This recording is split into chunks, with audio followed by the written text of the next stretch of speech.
Welcome to வித்யா வீடு.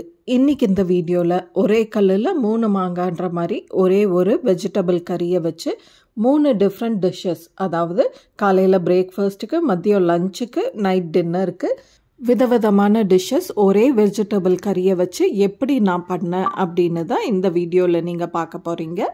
அதுக்கு முன்னாடி மீஷோவில் நான் இந்த பிளான்டர் கம் ஸ்டாண்டை ஆர்டர் போட்டு வாங்கியிருந்தேன்.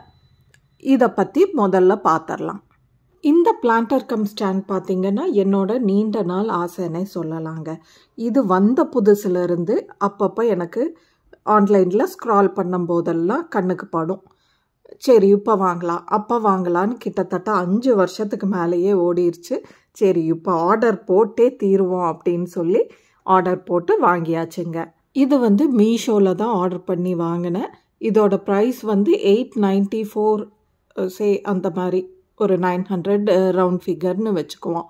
வித் ஃப்ரீ ஷிப்பிங்கில் தான் வாங்கியிருக்கேன். நமக்கு ஆல்ரெடி மீஷோ ப்ராடக்ட்ஸ் பற்றி தெரியும், எல்லாமே ஆவரேஜ் குவாலிட்டி தான். அதே மாதிரி இதுவும் ஆவரேஜ் குவாலிட்டியில் தான் இருக்குது. இந்த செட்டில் 3 பிளான்டர்ஸ் ஆஃப் அடுத்தடுத்த சைஸ், டிஃப்ரெண்ட் சைஸஸில் 3 பிளான்டர்ஸ் வித் 3 ஸ்டாண்டோடு வந்திருக்கு. நான் வாங்கியிருக்கிறது எல்லாமே லைட் கோல்டன் கலரில் இருக்கா மாதிரி வாங்கியிருக்கேன். இதில் ஒயிட், பிளாக் இந்த மாதிரி கலர்ஸும் இருக்குது, பேஸ்டல் கலர்ஸ்லேயும் இருக்குது. இந்த ஸ்டாண்ட்ஸுக்கு போடுறதுக்கான புஷ்ஷஸையும் கொடுத்துருக்காங்க. ஒரு ஸ்டாண்டுக்கு 6 புஷ் அப்படின்ற விதத்தில் டோட்டலாக 19 புஷ்ஷஸ், அதாவது ஒரு புஷ் எக்ஸட்ராவும் கொடுத்துருக்காங்க. புஷ்ஷஸ் எல்லாம் மாட்டியாச்சு.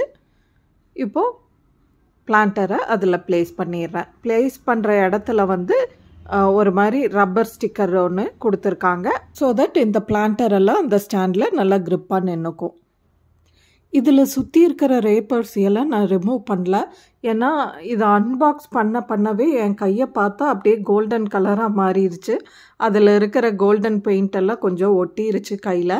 ஸோ இன்னும் அந்த ரேப்பர்ஸ் எல்லாம் கழட்டி எடுத்துட்டோன்னா கொஞ்சம் சீக்கிரமாகவே கலர் எல்லாம் மாறிடும், கலர் போயிடும்ன்றனால நான் எதுவும் ரிமூவ் பண்ணல, அப்படியே தான் வச்சுருக்கேன். இப்போதைக்கு பிளான்டர் இப்படி வச்சாச்சு.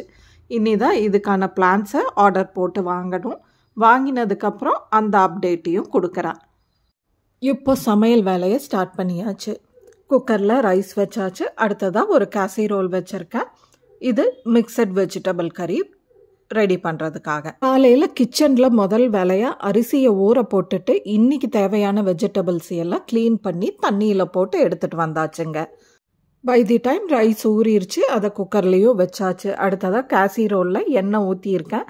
எண்ணெய் நல்லா சூடானதும் 2 பெரிய வெங்காயத்தை பொடியாக நறுக்கி அதையும் சேர்த்திக்கிறேன். இப்போ இந்த வெங்காயம் கண்ணாடி பதத்துக்கு டேர்ன் ஆகிறக்குள்ள நாம் இந்த வெஜிடபிள்ஸ் எல்லாம் கட் பண்ணி எடுத்துக்கலாம்.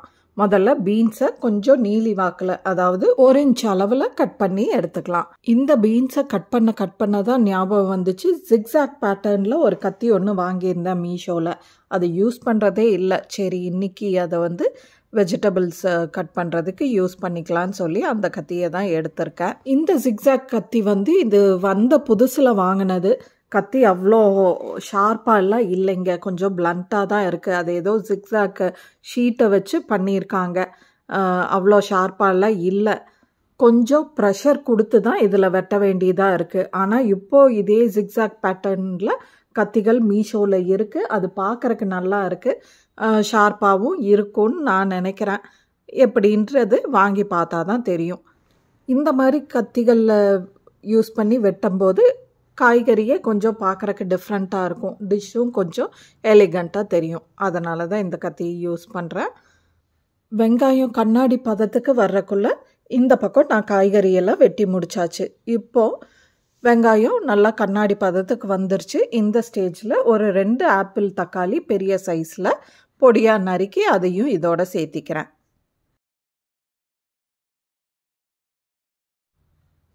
பொடியாக நறுக்கி போட்ட தக்காளியை எண்ணெயில் ஒரு வதக்கி விட்டதுக்கப்புறமா 1 டீஸ்பூன் அளவுக்கு தனியாத்தூள் சேர்த்திட்டு, இது கூடவே காரத்துக்கு தேவையான அளவு மிளகாய்த்தூள், ஒரு 1/4 டீஸ்பூன் மஞ்சத்தூள், இந்த டிஷ்ஷுக்கு தேவையான அளவு உப்பு எல்லாத்தையும் சேர்த்தி ஒரு பெரட்டி விட்டதும் இப்போ வெஜிடபிள்ஸ் எல்லாத்தையும் சேர்த்திடலாம்.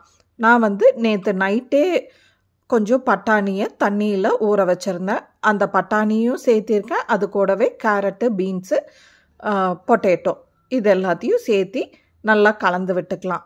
இந்த ஸ்டேஜில் இந்த டிஷ்ஷுக்கு தேவையான அளவு தண்ணி, அதாவது இந்த காய்கறி வேகிறதுக்கான தண்ணியை ஊற்றி லிட் வச்சு மூடி வச்சிட்றேன். இது வேகட்டும்.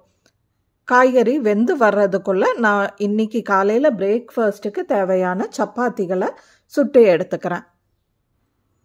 ஒரு 2-3 சப்பாத்தி தாங்க சுட்டிருப்பேன். அதுக்குள்ளே இந்த பக்கம் காய் வந்து வெந்துருச்சு.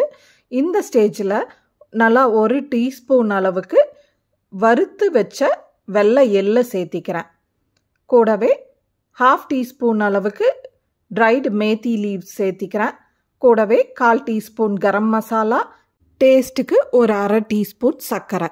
இதெல்லாம் ஒரு கொதி வந்துடட்டும். எல்லாத்தையும் நல்லா கலந்து விட்டு ஒரு 2 நிமிஷம் அடுப்பில் சிம்மில் வச்சு விட்டுருங்க.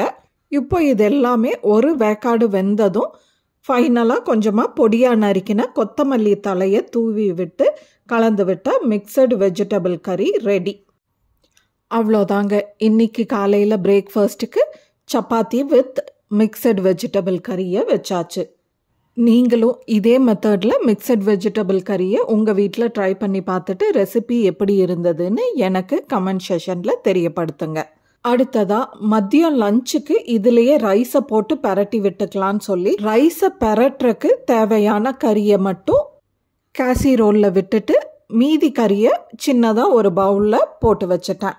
இப்போது கேசிரோலில் இருக்கிற கறியோட தேவையான அளவு ரைஸையும் சேர்த்து எல்லாத்தையும் நல்லா கலந்து விட்டாச்சு. இது கூட கொஞ்சமாக பொடியாக நறுக்கின புதினா தலையும் சேர்த்துக்கிட்டா அசல் பிரியாணி தோற்று போயிடுங்க. அந்தளவுக்கு ருசியாக இருக்கும். வித்யா வீட்டு செடியில் புதினா தலை இருக்குது. ஆனால் அதை பறித்து க்ளீன் பண்ணிட்டு இருந்தேன்னா இங்கே ஸ்கூல் பஸ் போயிடும். அதனால் சரி இப்படியே பரட்டி கொடுத்துர்லான்னு பரட்டி கொடுத்தாச்சு. புதினா தலை சேர்க்காமலே இந்த வெஜிடபிள் ரைஸ் அவ்வளோ டேஸ்டியாக இருந்ததுங்க. இன்னும் புதினா தலையை சேர்த்தா இன்னும் டேஸ்ட் சூப்பராக இருக்கும். புதினா தலை சேர்த்திட்டு திரும்ப கொதிக்க வைக்கணுமான்னா அவசியம் இல்லை. நல்ல சூடாக கறி நல்லா சூடாக இருக்கும்போதே பொடியாக நறுக்கின புதினா தலையை சேர்த்தினாலே போதுமானதாக இருக்கும். இப்போது மதியம் லஞ்சையும் பேக் பண்ணி முடிச்சாச்சு. அடுத்ததாக நைட் டின்னருக்கு என்ன பண்ணலாம் அப்படின்னு பார்க்கும்போது தான் நேற்று நைட்டு வச்ச தேங்காய் சட்னி கொஞ்சம் மீதி இருந்தது. இன்றைக்கி காலையில் செஞ்ச வெஜிடபிள் கறியும் கொஞ்சம் மீதி இருந்தது. ரெண்டையும் கலந்து விட்டு இதை குருமா பண்ணியாச்சுங்க. இன்றைக்கி காலையில் செஞ்ச வெஜிடபிள் கறி எப்படியும் தீந்து போயிடுங்க. ஆனால் அந்த தேங்காய் சட்னி தீரவே தீராது. நீ சாப்பிடு நான் சாப்பிடுன்னு உருட்டுவாங்க. அதனால் ரெண்டையும் மிக்ஸ் பண்ண எப்படியும் வெஜிடபிள் குருமாக்குன்னா கொஞ்சமாக தேங்காய் அரைச்சி ஊற்றுவோம். அதே தேங்காயும் பொட்டுக்கல்லையும் தான் போட்டு தேங்காய் சட்னி அரைக்கிறோம். அதனால் தேங்காய் சட்னியை இந்த வெஜிடபிள் கறியோட மிக்ஸ் பண்ணி ஒரு கொதி விட்டேன். அசல் குருமா தோற்று போயிருங்க. உண்மையை சொல்கிறேன். நீங்களும் இதே மாதிரி ட்ரை பண்ணி பாருங்கள். கறி எதுவும் மிச்சமாயிடுச்சுன்னா தேங்காய் சட்னியும் மீதி இருந்ததுன்னா கலந்து ஒரு கொதி விட்டு பாருங்கள். அசல் குருமாவே தாங்க. சூப்பராக இருந்தது. மில்லட் தோசையோட இன்றைக்கி நைட் டின்னருக்கு நான் வந்து இந்த கறியும் தேங்காய் சட்னியும் கலந்த வெஜிடபிள் குருமா தான் வச்சுருந்தேன். இந்த மெத்தடில் ஒரு கறியை வச்சு 3 விதமான டிஷ்ஷஸ் பண்ணுறனால தான் நான் ஒரே கல்லில் 3 மாங்காய் அப்படின்னு சொல்கிறாங்க. ஸோ இன்றைக்கி இந்த வீடியோ உங்களுக்கு பிடிச்சிருந்ததுன்னா do not forget to subscribe, like and share this video with your friends and relatives. Bye.